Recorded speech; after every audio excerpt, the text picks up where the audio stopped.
Pete Thompson's out at the Golden Nugget in Atlantic City. We're going to go out there with PT, and he has got with him live on set the real deal. Evander Holyfield is live with him in Atlantic City. He fought here 11 times, but he's back with a press conference today at Golden Nugget in Atlantic City, and he's with our Pete Thompson now live at the Golden Nugget. What's up, guys? What's up, Mike Gill? And yes, I am joined by Evander Holyfield, the real deal. 11 times in Atlantic City, Evander, but you're here today with a very exciting announcement. Why don't you tell our listening audience why you decided to start your own boxing company, your boxing promotions company?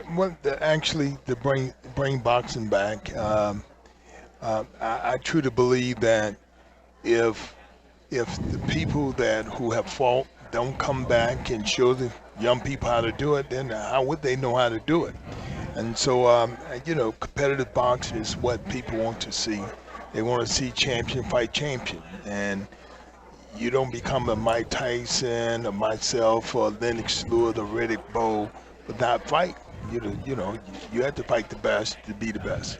And this is a two-pronged announcement today. Evander Holyfield with us here on 97.3 ESPN because the real deal championship title boxing. So you are going to bring fights to CBS Sportsnet and TSN in Canada. Tell us about that. Well, it's about competitive fight. They have it each and every time they see the fight, they will see a championship fight. We will have an undercard, but the most important thing, they get an opportunity to see the best fight the best. You talked about boxing fans and bringing them back. Where do you think the state of boxing is now compared to where it was in your heyday? Of course, we had a good amateur program that I think that boxing stimulate from. Having the young people learn how to box at a young age, most of them waiting till they get 19 and 20 and think just because they the biggest guy, they're going to win. Boxing is about skills.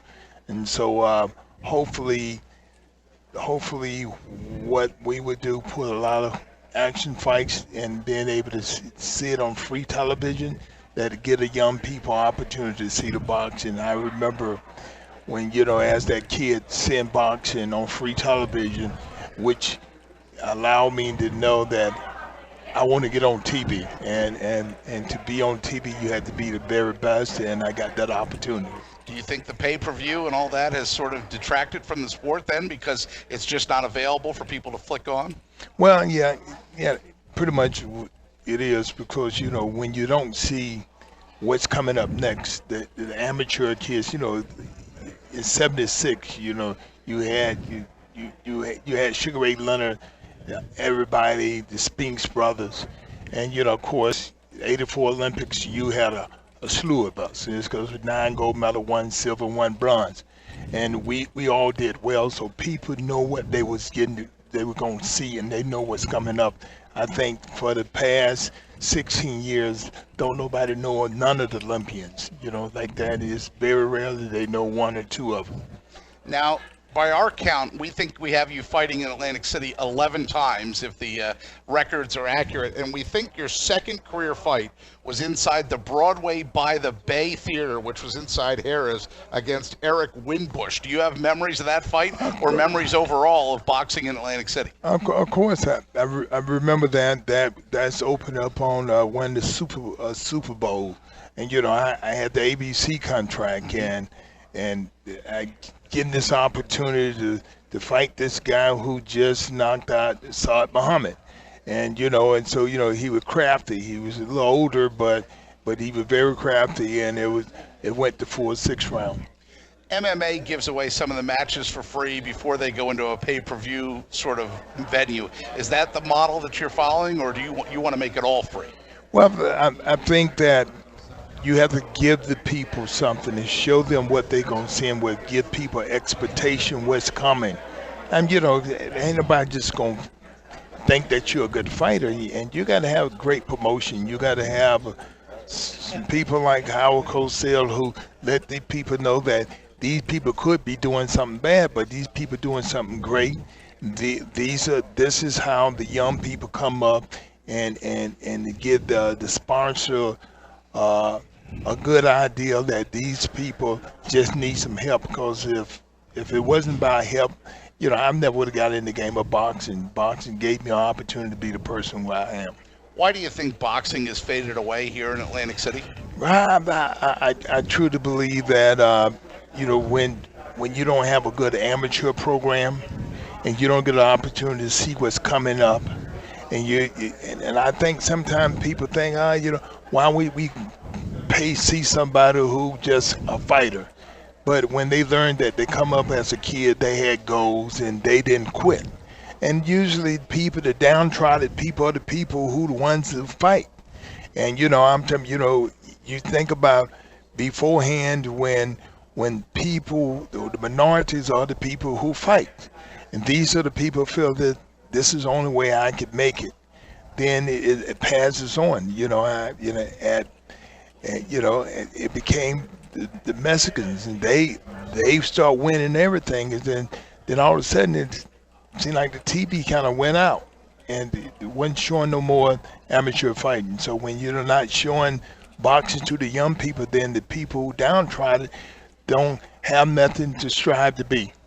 We're spending a few minutes with Evander, the real deal Holyfield, fought Foreman here at Boardwalk Hall. That was when boxing was certainly its heyday. What do you remember about that fight with George Foreman? Well, George Foreman was the first fighter that I fought that everybody cheered more for him than me. And and I kind of felt a little disappointed because that's my first time I ever fought somebody that everybody tend to want him to win, but it was the baby boomers. So the people wanted to see that, because George, good speaker, and he was telling everybody, I'm not too old to have a dream, and it made the people feel that he could possibly be the heavyweight champion of the world again, and he did, but not against me, against Michael Moore. But it really showed that if you don't give up on them dreams, and you can actually make something happen, and he did.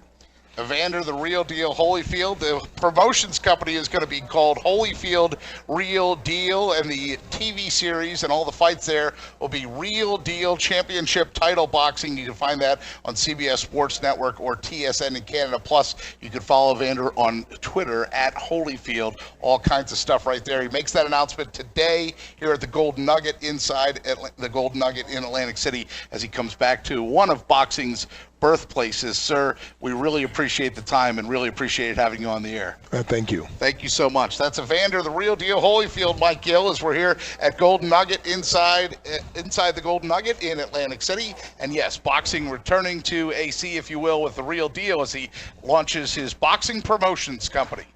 Mike? Yeah, man, good stuff with Evander. I remember him fighting, Hasim Rahman at the Boardwalk Hall. I was up there for that. Ray Mercer a couple times against Alex Stewart. He talked about the Foreman fight there. Chris Bird, he lost that fight. That was kind of a surprise, Chris Bird in that fight there. So Evander back in town. Good to see that he's back here and doing well. And Evander right now, of course, one of the greats. It was kind of a undersized heavyweight, if you remember, 54 years old now, and continuing to stay in the fight game.